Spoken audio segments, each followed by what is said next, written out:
ಹೌದಪ್ಪ. ಈಗ 17A ಪ್ರಕಾರ ತನಿಖೆ ಮಾಡಿ ವರದಿ ಕೊಡಿ ಅಂತ ಹೇಳಿದ್ದಾರೆ.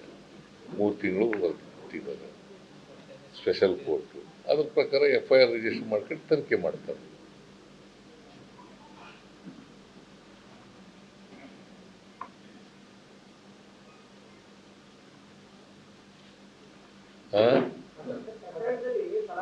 ಈಗ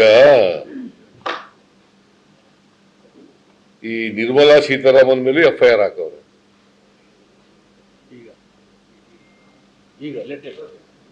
ಜನಪ್ರತಿನಿಧಿಗಳ ನ್ಯಾಯಾಲಯ ನಿರ್ಮಲಾ ಸೀತಾರಾಮನ್ ಯಾರವರು, ಮತ್ತೆ ಅವ್ರ ಮೇಲೂ FIR ಹಾಕವ್ರೆ. ಚುನಾವಣಾ ಬಾಂಡ್ ಮೂಲಕ ಹಣ ಸಂಗ್ರಹ ಮಾಡೋದ್ರ ಕುರಿತು, ಚುನಾವಣಾ ಬಾಂಡ್ ಮೂಲಕ ಸುಲಿಗೆ ಮಾಡ್ತಿದ್ರಲ್ಲ, ಅದ್ರ ಮೇಲೂ FIR ಹಾಕ್ತಾರೆ. ಈಗ ಇವತ್ತು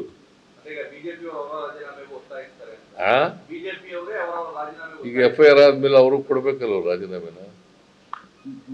ಕೇಳಲಿ, ರಾಜೀನಾಮೆ ಕೊಟ್ಬಿಡು ಅಂತ ಕೇಳ್ತಾರೆ. ಬೆಳಿಗ್ಗೆ ನಾನು ಹೇಳಿದ್ದೆ ಇದನ್ನು ನಿಮ್ಗೆ, ಬೆಳಿಗ್ಗೆ ಈ ವಿಷಯನ ಹೇಳಿದ್ದೆ ನಿಮ್ಗೆ.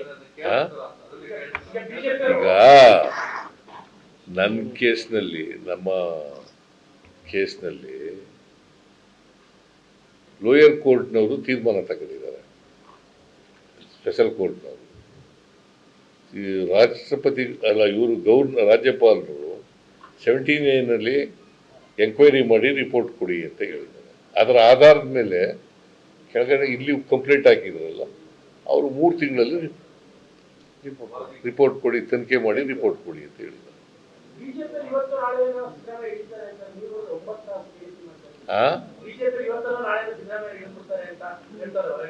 ಏನಂತ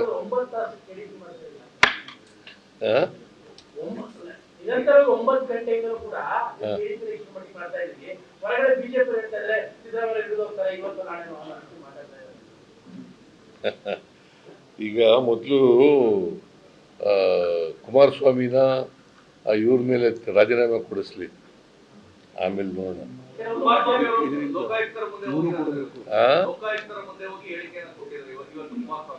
ಏನಂತ?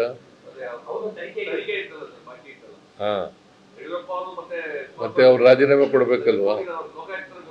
ನೀವು ನಿಮ್ ಪ್ರಕಾರ ಕೊಡ್ಬೇಕ ಬೇಡ? ಈಗ ಮೊದ್ಲು ಅವ್ರ ಕೈ ಕೊಡಿಸ್ಲಿ.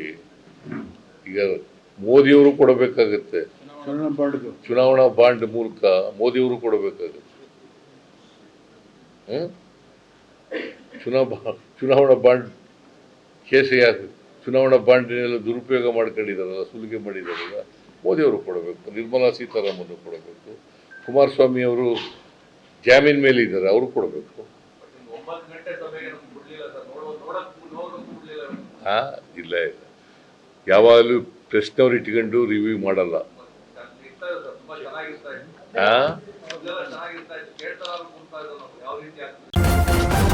ನ್ಯೂಸ್ ಫಸ್ಟ್, ನಿರ್ಭೀತಿಯಿಂದ ನಿಮ್ಮ ಪರವಾಗಿ.